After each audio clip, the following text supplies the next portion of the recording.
anybody from 2020 want to walk home. And we actually did it on McRae Meadows, which was so beautiful. It was beautiful. I loved it. I wanted to get some. Yeah. A little bit windy. It was a talk about windy. Yeah.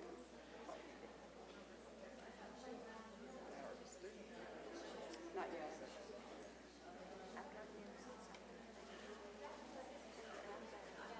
Christy coming, she says,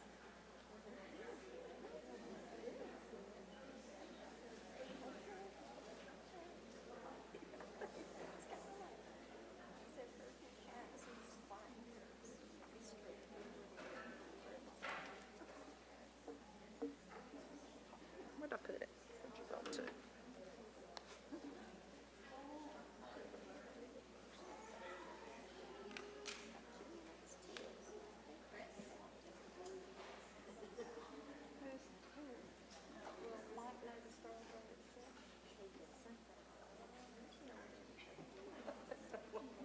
Caroline, you're so calm. We did it.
Thank you. You may be seated. Good evening, everyone. My name is Dr. Claire Klein, and I'm the Interim Dean for the May School of Nursing and Health Sciences at Lees-McRae College. And what a privilege it is to be here tonight to celebrate our nursing students. I want to issue a warm welcome to all that are attending, and in addition to our students, their families, friends, and our esteemed nursing colleagues, and some special guests that I'll introduce to you in a moment. What an honor it is to share this evening with you as we celebrate these students receiving their white coats and the seniors receiving their School of Nursing pin. In the past, or otherwise known as pre-pandemic, these were two separate events. Juniors would receive their white coats and seniors their pins. However, this year, since the seniors weren't coated during the junior year, we made the decision to combine these two ceremonies. Actually, it's not a bad thing. In fact, it's really good to see the students together and all of you in attendance. These events are what I like to call a rite of passage, the first of many that you're going to experience during your life and your nursing career. But this is a really special time. So what's the rite of passage? Well, you know, I went to Wikipedia, And I found out that a rite of passage is a ceremony or a ritual of the passage which occurs when an individual leaves one group to enter another. So in the context of the white coat ceremony, it signals the initiation of your journey towards a healthcare career. Seniors, the pinning ceremony signals the completion of the degree that earns you the right to wear proudly the pin of the Lees-McRae College School of Nursing and to sit for the National Nursing Exam. This National Nursing Exam helps you achieve your license to practice nursing and enter the nursing profession. Your faculty, friends, and family are extremely honored to share these two rites of passage with all of you this evening. So, before we get started into our program, I do want to take a few moments now to introduce to you the faculty of the May School of Nursing and Health Sciences. And so, would you please stand up when I call your name? First is Dr. Evelyn Brewer, who is the Assistant Dean and the Pre-Licensure and RN to BSN Program Coordinator. Professor Barb LeDuc is the Director of our Heart Simulation Lab. Professor Marcia Butler teaches in our pre-licensure program. Professor Danielle Moore teaches also in the pre-licensure program. Professor Tammy Henson, also pre-licensure faculty. Professor Kristen Belisle. She's over there, okay. She is also in our pre-licensure nursing program. Professor Martha Hartley could not be with us tonight. She is one of the professors that teaches in our online program, so we wish her well. We are especially honored tonight to have with us Dr. Allison Gill, who is the provost of our college. And Dr. Gill, there you are. Welcome, Dr. Gill. And Dr. Lee King, who is the president of our college. So I'd like to extend a warm welcome to him and ask him to come up for a few remarks.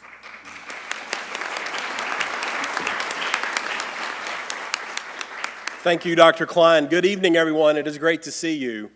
To our students, congratulations on this monumental event in your nursing career. We are incredibly proud of you, and we are proud of the life and energy that you've brought to Lees-McRae. I'll tell you a quick story. You obviously know the impact that you're going to make in the lives of your patients, but I want to tell you a story to make sure that you also remember the impact of the impact you will make on the lives of the families of your patients. 22 years ago, our oldest son, Jacob, was born 16 weeks prematurely, and we spent a 4-month journey in the NICU. Those of you that have done your clinical rotation through the NICU, I know one of our students is going to be working in a NICU next year. We became best friends with the NICU staff, the nurses, the doctors, and other things. And to this day, 22 years later, we maintain a fantastic relationship with many of those women and men from the Johnson City Medical Center from the time that our son Jacob was there. So you're going to make impacts beyond the lives of the patients that you touch. And thank you for making Lees-McRae proud as you go and spend that time and make that impact with them. Parents and families, thank you for entrusting your students' education to us. We hope that we have been good stewards of your commitment to their education here, and we look forward to seeing great things from you as you leave us as alumni, and those of you that are juniors that are going to be spending your time with us for one more year. So congratulations on this great achievement.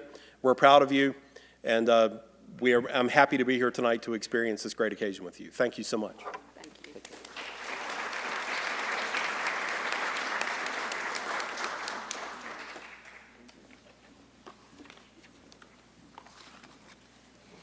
So I, too, would like to welcome you, and students, I'm proud of you. You may not have liked me a whole lot a few times in the past, but I'm really proud of what you've accomplished. And maybe in a few years you'll think, well, I understand now what she did and why she did it. I want to introduce our speaker. I want you guys to really listen to what she says.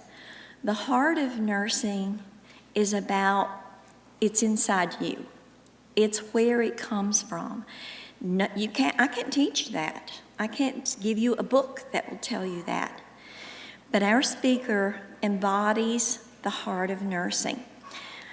Ms. Robin Simone is a certified transcultural nurse who is passionate about seeing the health of people radically transformed in the rural Appalachian region. Facilitating improvement in the high rates of health disparities in the Appalachian region is her heartfelt desire. As a registered nurse for over 35 years, she's had many diverse experiences, including hospital nursing, home health and hospice, a startup clinic at a homeless shelter, and various volunteer experiences. Robin holds a Master of Arts degree in Appalachian Studies. She is the owner of Appalachian Healthcare Training and Consulting and regularly provides professional development workshops and the consultation services.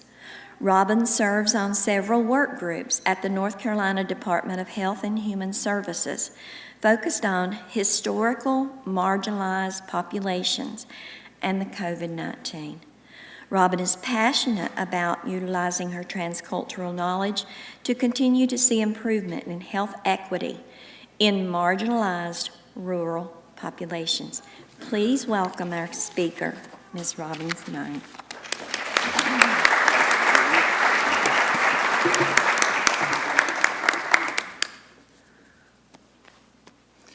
So I'm very honored to be speaking to y'all tonight. I'm just really appreciate the invitation.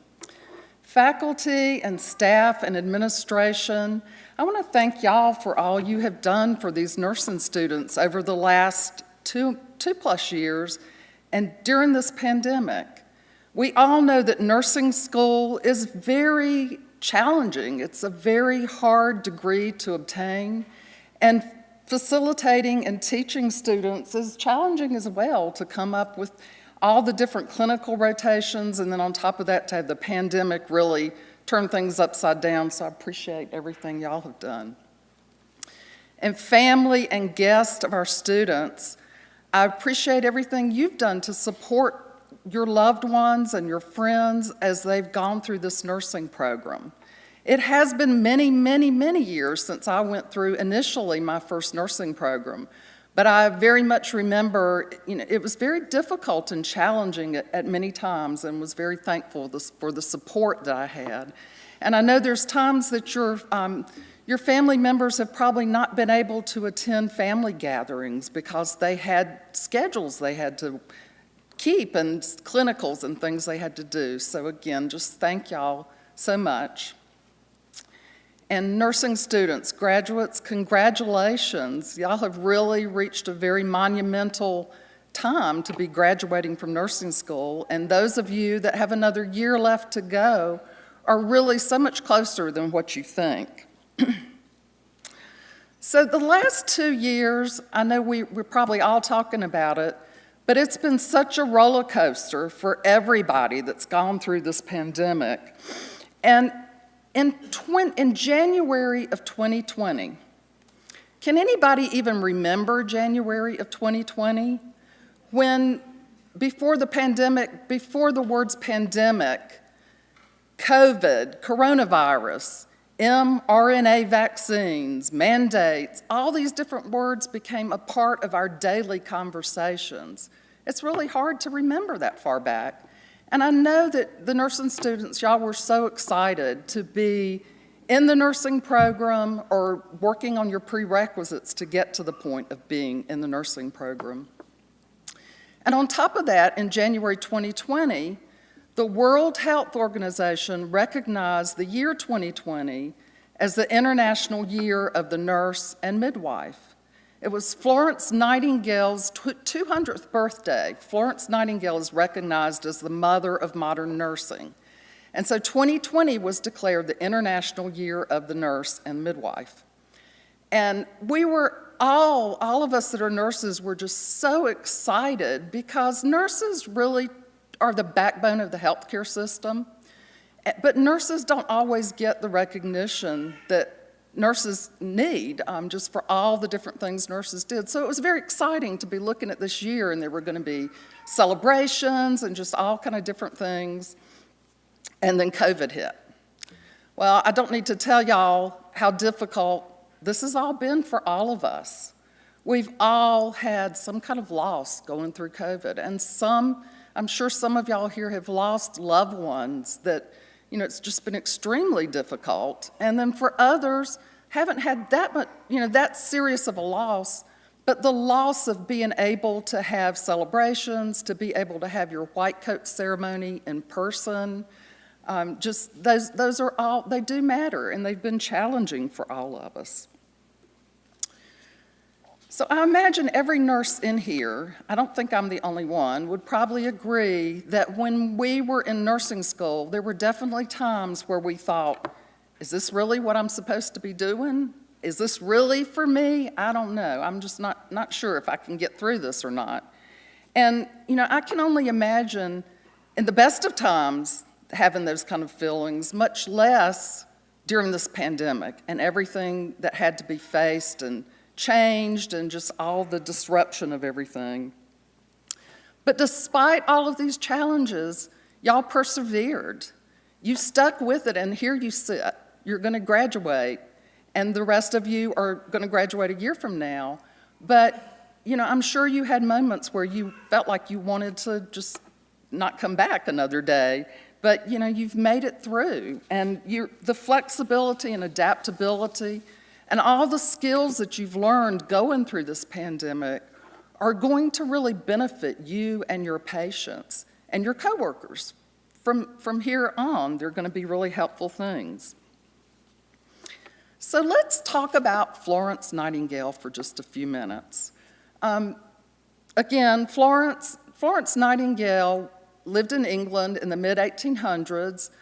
Florence was a part of a very aristocratic family. But Florence had felt a call that she really felt like she knew she was supposed to be a nurse from a very, very young age. And when I learned about Florence in nursing school, pretty much what I learned is that she served in the Crimean War, took back a lot of the lessons she learned, and really reformed nursing. I don't remember learning about the part that she had a very serious knowledge that she knew she wanted to be a nurse and she was called to nursing. As an 8 or 9-year-old, she took meticulous care of her dolls and her different pets. She was journaling at 8 and 9 years old about family members and people that had health issues and trying to figure out what caused them, what would make them better. So obviously she was cut out to be a nurse from a very young age. But at that point in time, as an aristocratic family, the expectation of her was that she would get married, have children, and just create a very high social standing for her family. And getting dirty, doing nursing work, was just not something that women at that time did of that social standing. It took Florence 14 years to convince her parents to let her go to nursing school. All during that time, she continued to learn and study and do things, but she had several marriage proposals she turned down, and she was just determined that that's what she wanted to do, and she wasn't going to be stopped from doing it. So what I want y'all to take away from this is that nursing is a calling. It's a very serious calling that some of us as nurses, some of y'all as students may relate to that, and some of you may not at this point. But really thinking about what you've been for the last 2 years to get to this point, I don't think you just decided a couple of 3, 4, 5 years ago that you wanted to go to school to become a nurse because there's not very much stress in the job, or you're going to get paid really well, you're not going to have to work weekends and holidays. That's not true to begin with, but that's not the reason anybody would choose nursing. Nursing is such a calling and a privilege because we touch people's lives in so many ways that so many other people never get to. And I said I was probably going to start tearing up thinking about it, and I may. But many of our nursing experiences are with strangers that we don't know. And in the process, like Dr. King was sharing, we get acquainted with their families and the patients and their families, and can become very integral parts of their family, and the experiences, as he told us, that you have and your patients have can stay with them for the rest of their life and really make a difference. So I don't know if any of y'all were able or did take care of COVID patients when they were extremely sick in the intensive care unit or actually dying, but we've all heard those stories, how families, we couldn't allow visitors in the hospital, so families could not have visitors with them. And what a horrible thing to think about when any of us that have ever been in the hospital as a patient or a caregiver know how important it is for families to be there. But in order to try to protect people from COVID, those were the rules that needed to be made. So one of the things that, with the patients that were dying from COVID, nurses were able to figure out, and I know y'all have heard the stories, but they were able to figure out how to use phones and tablets and to connect virtually, to connect loved ones to their family members who were taking their last breaths. And I just can't imagine how important that is, and the fact that our country is so full of so many people that are grieving the loss of loved ones. And if they had not been able to say goodbye, even in a way that may not have been the most desirable way, how much more difficult it would be for all of these families that didn't have any kind of closure or any way to say goodbye.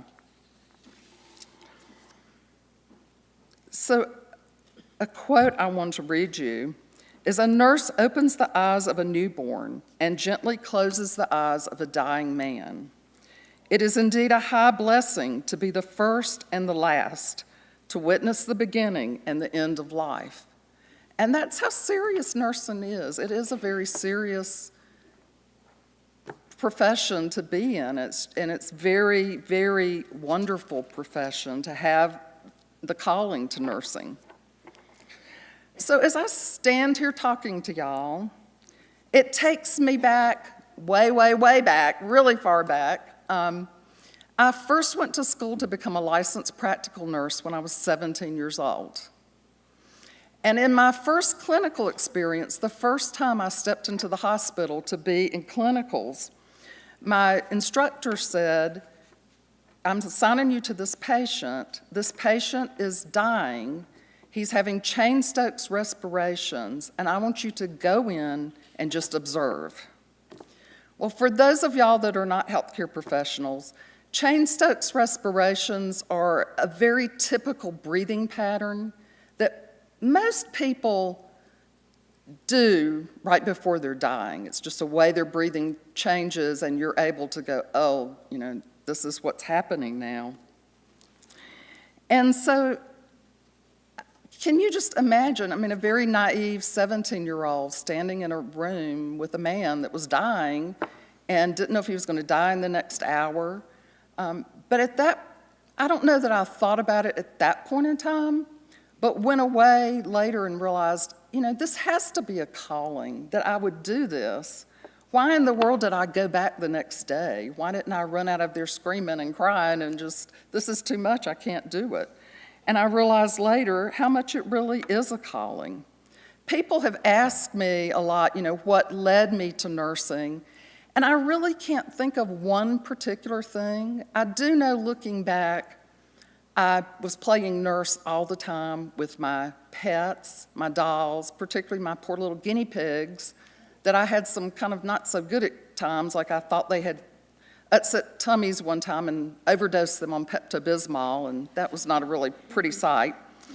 But when I look back and I think about that, I realize that from a very, very young age, the calling of nursing was on my life and was leading me to nursing.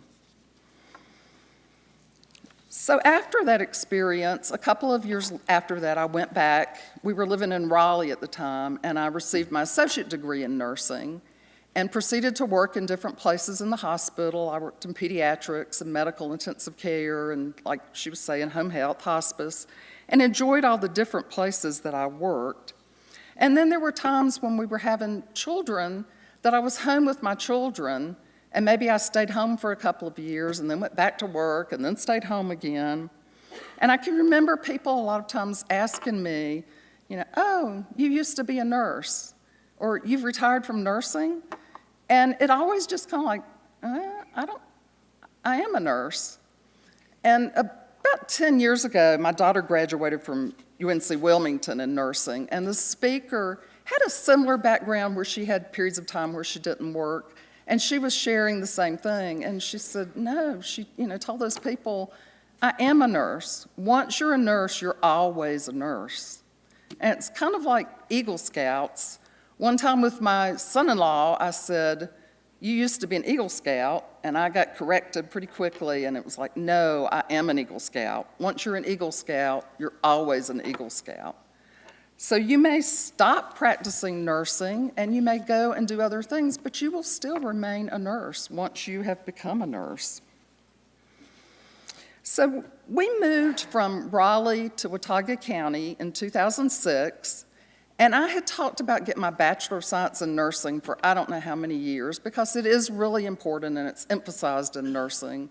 But at the same time, I really wasn't interested in going into any kind of administrative position, and I thought, well, do I really need to? And when we moved, Appalachian was starting their RN to BSN program, and it just kind of became, now's the time to do it. It's never going to be easier, so I did the program. And in the process of doing that, and that was back in 2007, in the process of that, I became really acquainted with the serious health issues in the rural Appalachian region, and just really started looking at that, and it became my passion to try to figure out how to help and just what to do to improve the outcomes of people that live in the region, and it has remained my passion. At that point in my career, my journey took a little bit of a different path than most nurses. Instead of going on to graduate school in nursing, I decided to get a graduate degree in Appalachian Studies because I knew that would help me with what I wanted to do, and I loved Appalachian Studies anyway.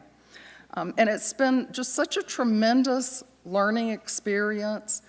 That's another thing about nursing is lifelong learning, and that's kind of been what I've said over the last few years over and over again, because to start a business and do what I'm doing, you don't learn that in nursing school. You don't go to nursing school to learn how to be a business owner. So it's been quite a challenge to have to learn that, and I have learned and grown in a lot of things. There's just so many different things that I'm involved in that I would have never in a million years have thought I would have been, even like speaking to y'all tonight.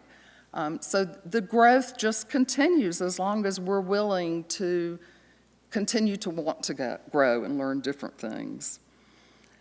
And so my desire for y'all tonight is just that you would know and understand the calling that's on your life to be nurses, and that you would embrace that and really take that to heart. You'll experience so many different wonderful things and different opportunities, and all of y'all will do different things because you have different desires and different directions you want to go in, and challenges. But never stop being open to learning new things and trying new things. And I'm so excited for all of y'all in the future that you have as nurses, and just really excited to hear about it. To quote an author who's a nurse that writes a lot of different books, Echo Heron, said that nursing is a calling. One of the basic rewards of nursing is the fulfillment which comes from the knowledge that one has made a positive, often profound difference in another's life. And so if y'all can always just remember that will be what will get you through the tough times, is remembering that as tough as it can be and as challenging as it can be, we've had the example and many more examples of the tremendous difference you can make in another person's life that you may not know, you may not hear about, but you'll be making those differences every day. So I thank you very much for letting me be part of your celebration and talking to you. And I just want to wish y'all congratulations and well wishes for your future journey. Thank you.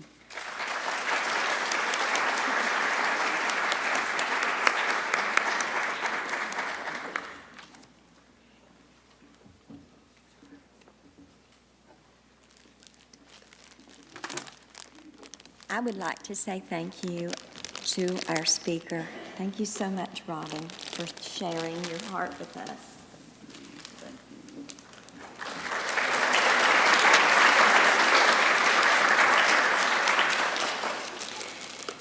As Dr. Klein indicated, the next part of our ceremony is the cloaking of the students who qualify, and all of them do, because it is a pre-licensure, meaning that they have not completed school and they have not gone and taken the licensure exam.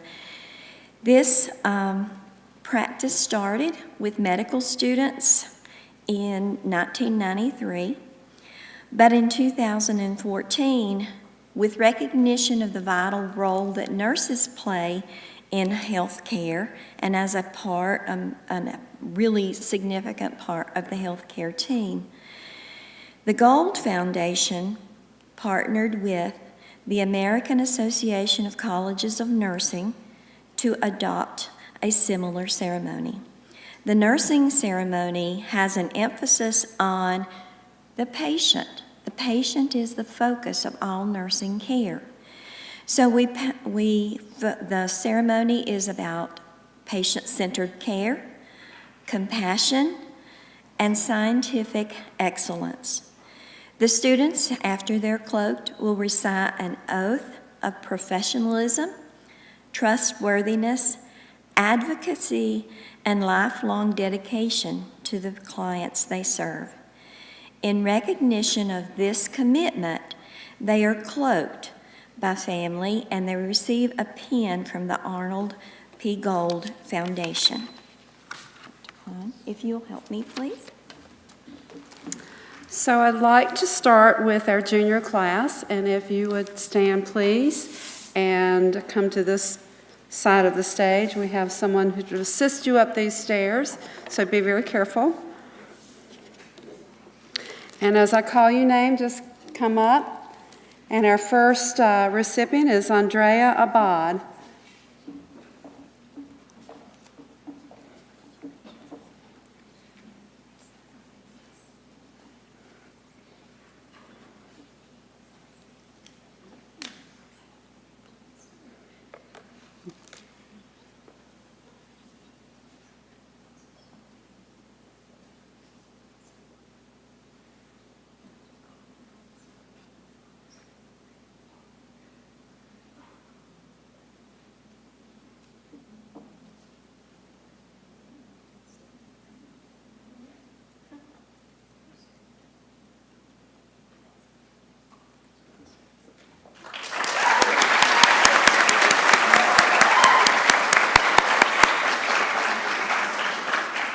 Lauren Arthur.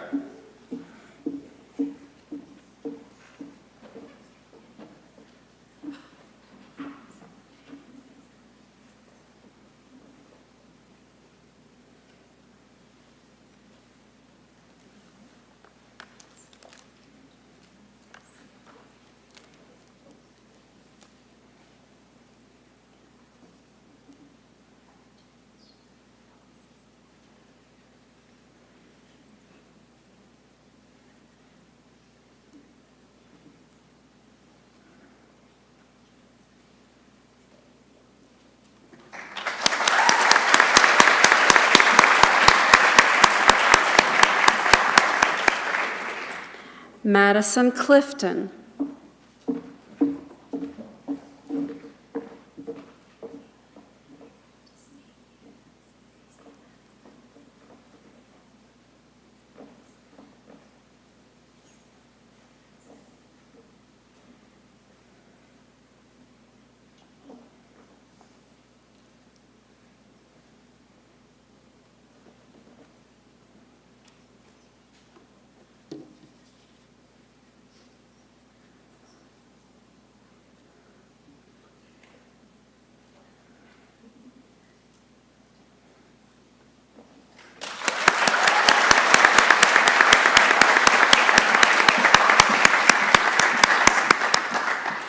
Anna Hall.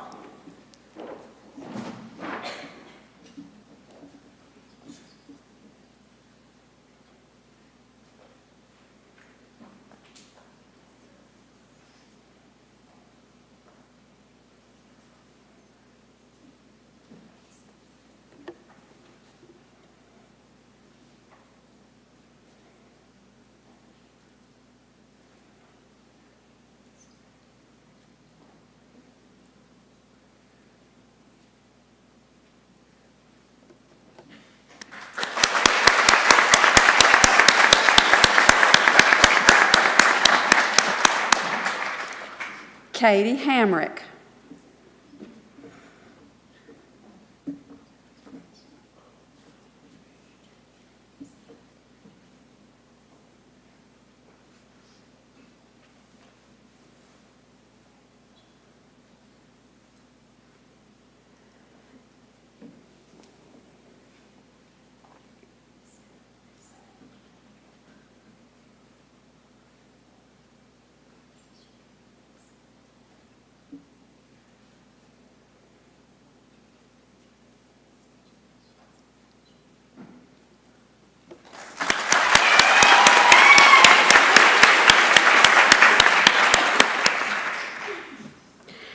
Caroline Sparks.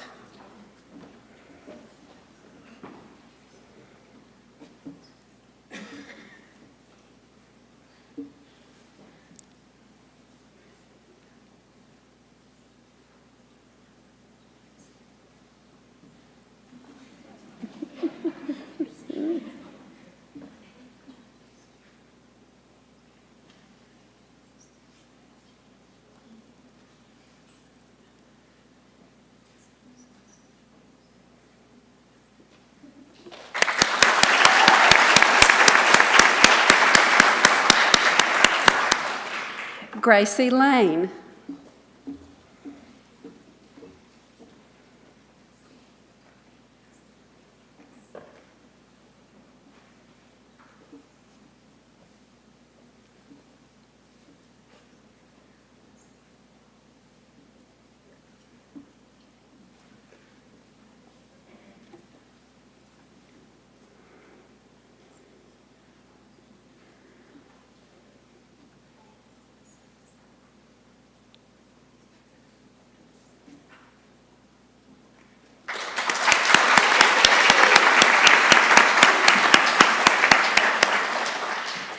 Ariana Lizarraga.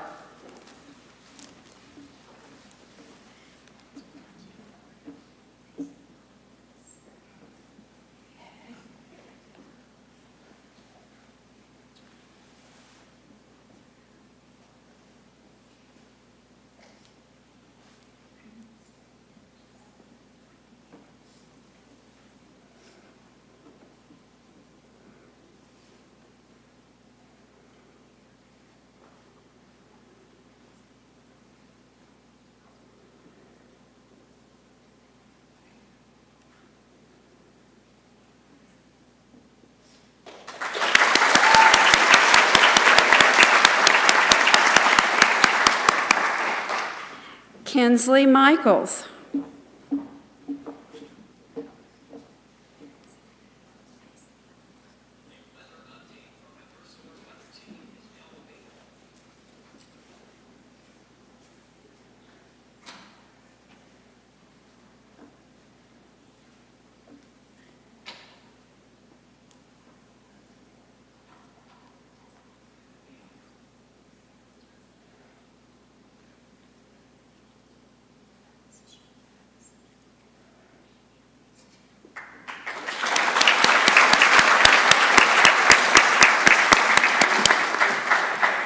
Kendall Stewart.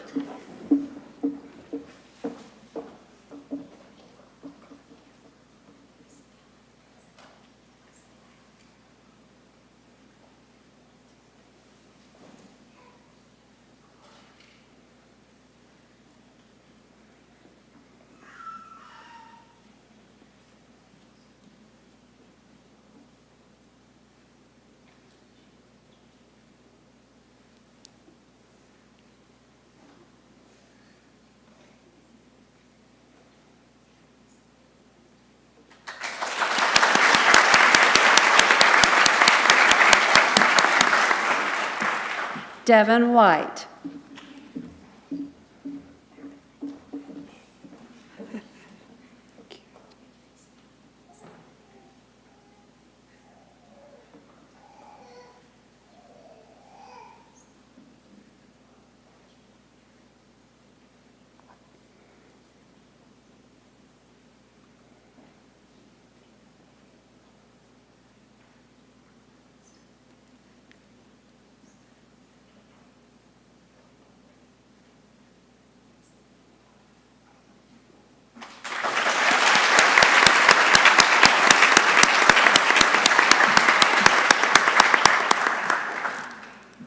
Would our senior nursing students please come up?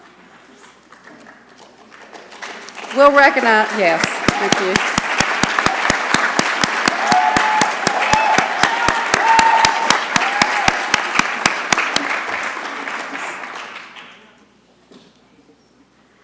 Laura Bustos.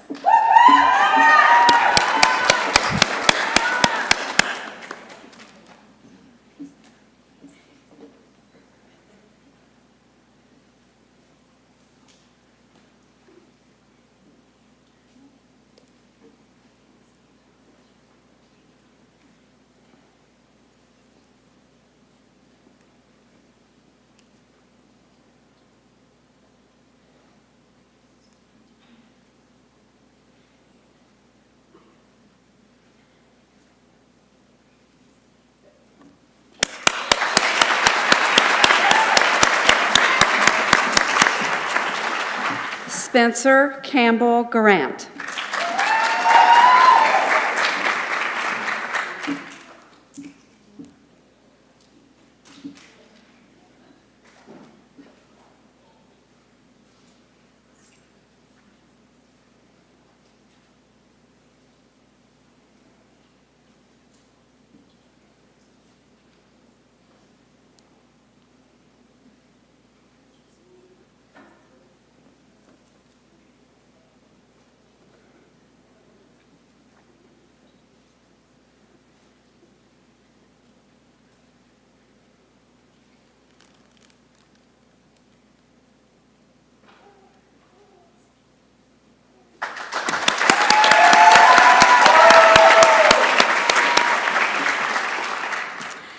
Jasmine Yao.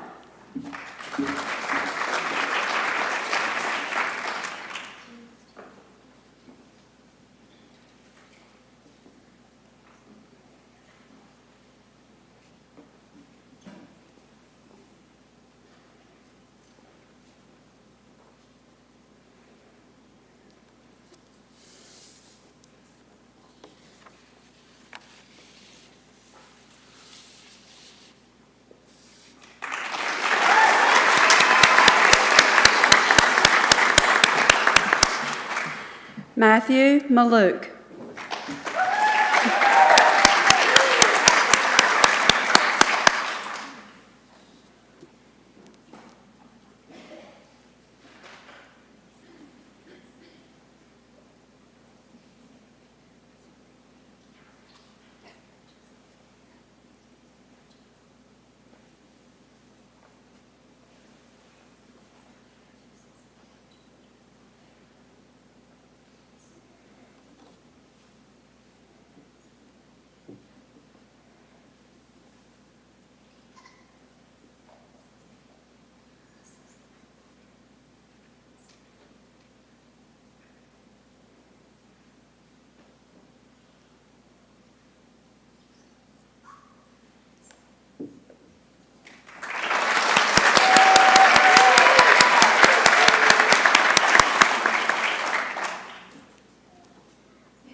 Hannah Overton.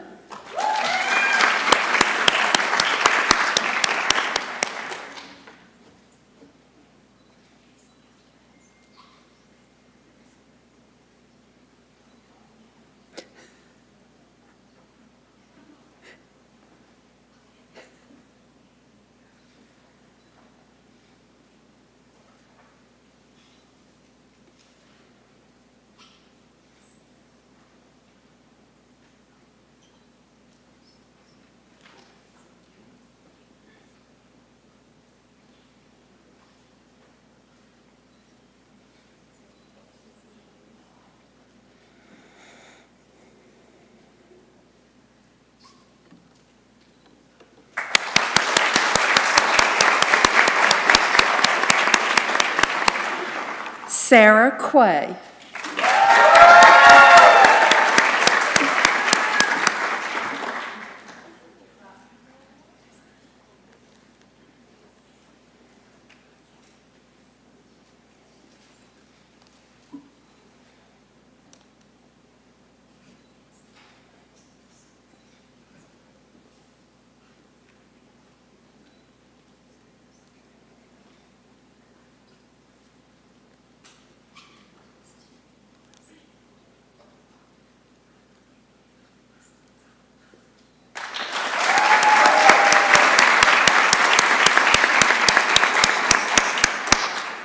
Pavlina Smith.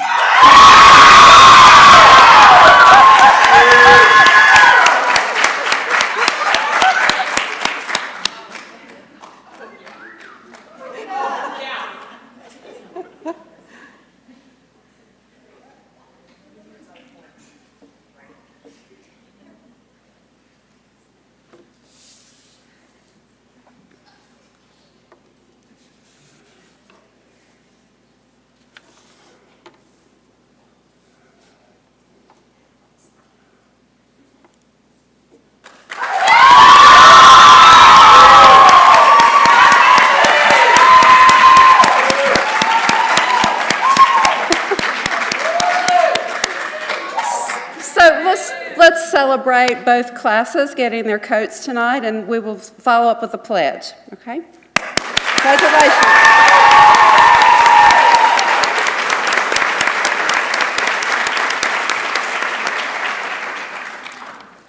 Everyone who received a coat tonight, please stand. Hold your program in your hand. Did you get a program? Uh-oh, well, we will fix that in just a jiffy. We have to have, you could say it by heart, but I doubt it. I know I could not, and I've read it several times.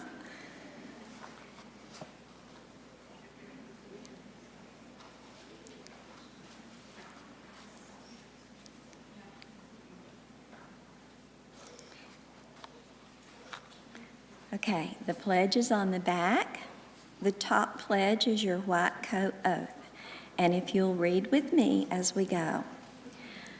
As a nurse dedicated to providing the highest quality care and services, I solemnly pledge that I will consider the welfare of humanity and relief of suffering my primary concerns. Act in a compassionate and trustworthy manner in all aspects of my care. Apply my knowledge, experience, and skills to the best of my ability to assure optimal outcomes for my patients. Exercise sound professional judgment while abiding by legal and ethical requirements. Accept the lifelong obligation to improve my professional knowledge and competence. Promote, advocate for, and strive to protect the health, safety, and rights of the patient. Thank you. Congratulations.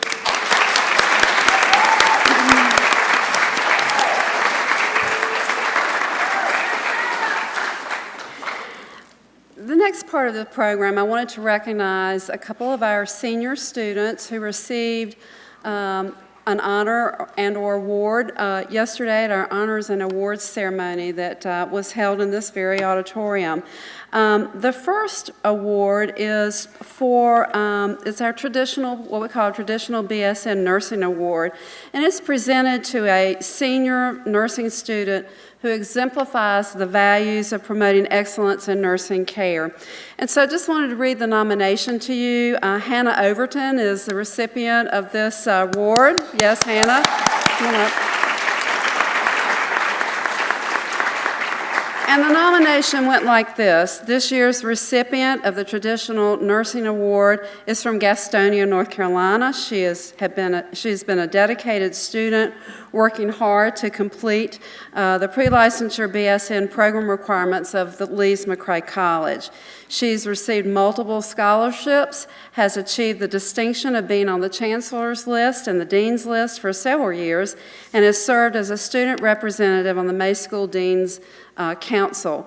She demonstrates qualities of empathy and compassion in her care of clients. She has excellent communication skills with clients, fellow students, and the interprofessional healthcare team. She is dependable, proactive, and motivated. And the COVID pandemic presented many challenges during her tenure as a student nurse, from learning how to be flexible in the clinical setting, to acquiring useful knowledge in terms of nursing practice that protects the public and herself from communicable disease. Hannah's work ethic and professionalism will serve her well in the coming years as she transitions to the healthcare setting as a baccalaureate-prepared licensed nurse. So we'd like to congratulate you again and give you a special rose. Thank you. Proud of you.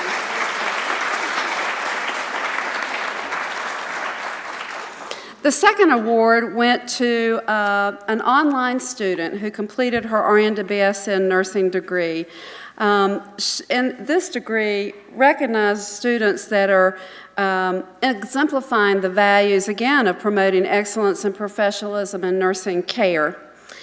This year's recipient is Kristen Osborne. She has really been an exceptional student, exemplifying these qualities and professionalism in nursing. She has a GPA of 3.93, and she currently lives in Wilkesboro. She's been a nurse for 27 years and holds the position of charge nurse in the neonatal intensive care unit at Catawba Valley Medical Center. She continued to work in the hospital environment all during COVID, has a family, and went to school full-time. So she had a lot on her plate for these last couple of years. In addition to this, Kristen has applied to become an advanced practice registered nurse as a neonatal nurse practitioner beginning this fall. So Kristen, are you with us tonight? I don't think she is. She had to work tonight. She was trying to find somebody to take over for her, but she couldn't. But let's just give her a round of applause as well.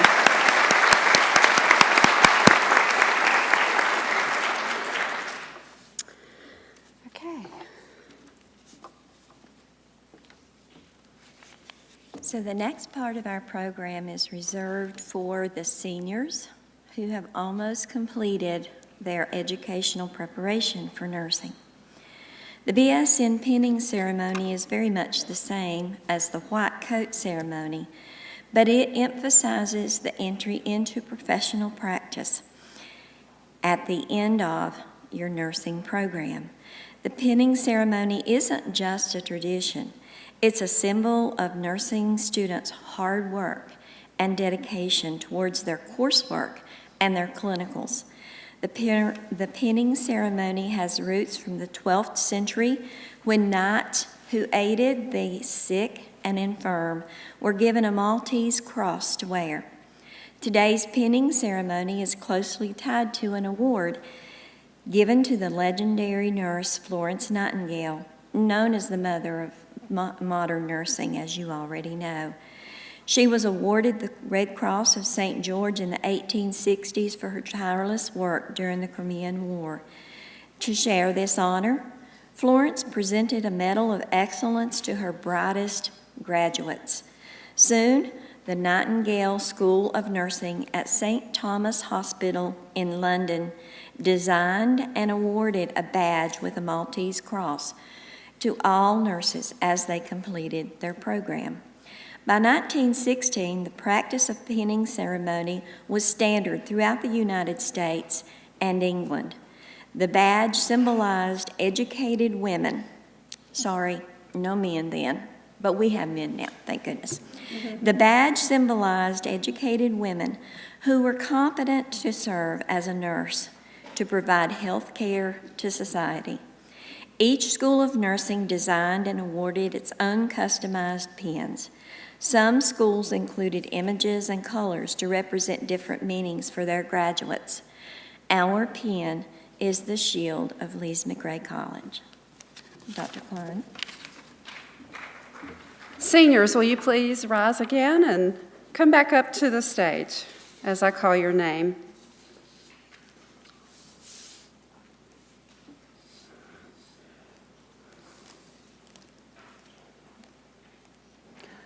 Laura Bustos.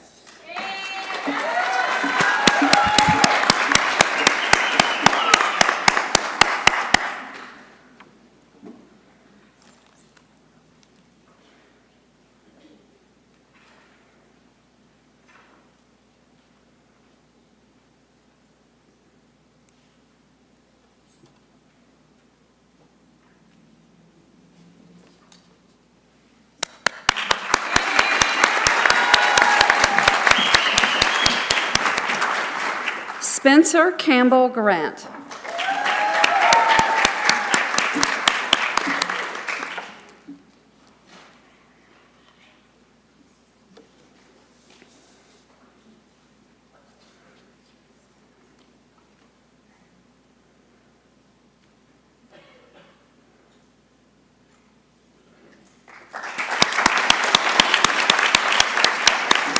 Jasmine Yao.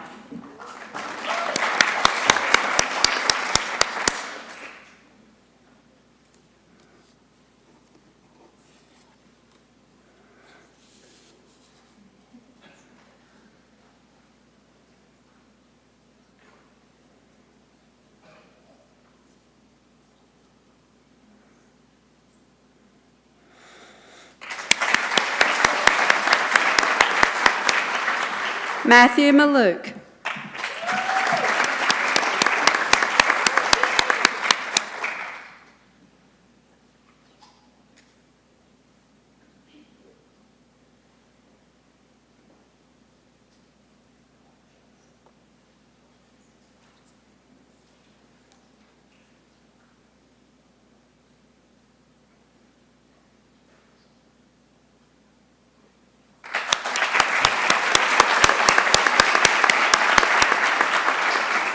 Hannah Overton.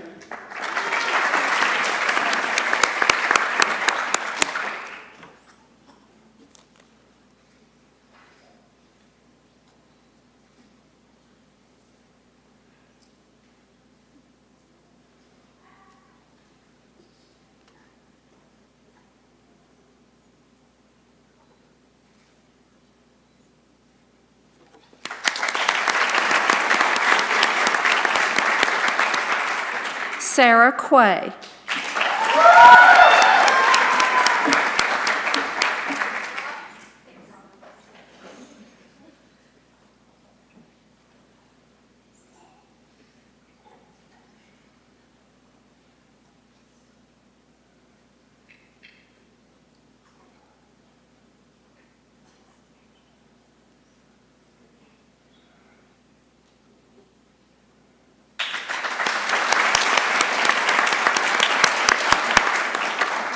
Pavlina Smith.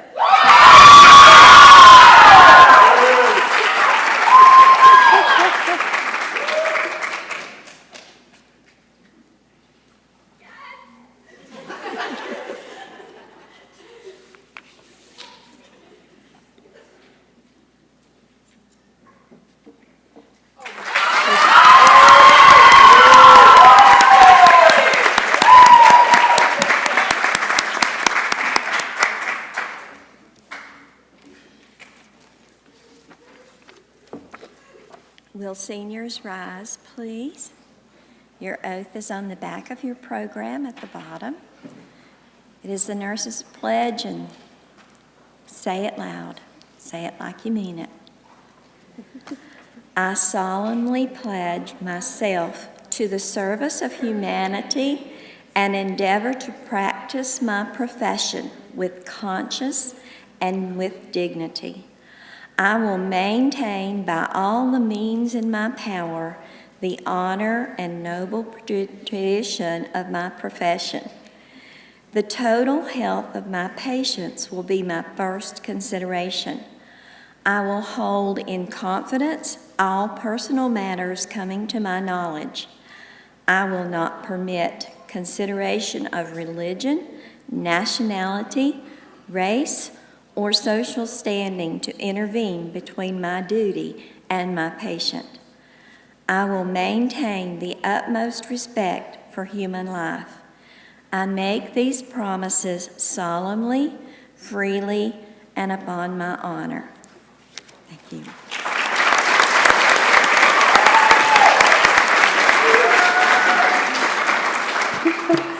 So, without further ado, we're going to close our ceremony tonight. Again, it's been just very wonderful to have all of you here and to celebrate these extraordinarily bright students that we have with us. I do, before we leave, I want to thank Dr. Michael Hanna, who is on the piano. He has agreed to spend a little time with us this evening, and thank you, Dr. Hanna, for being our accompanist.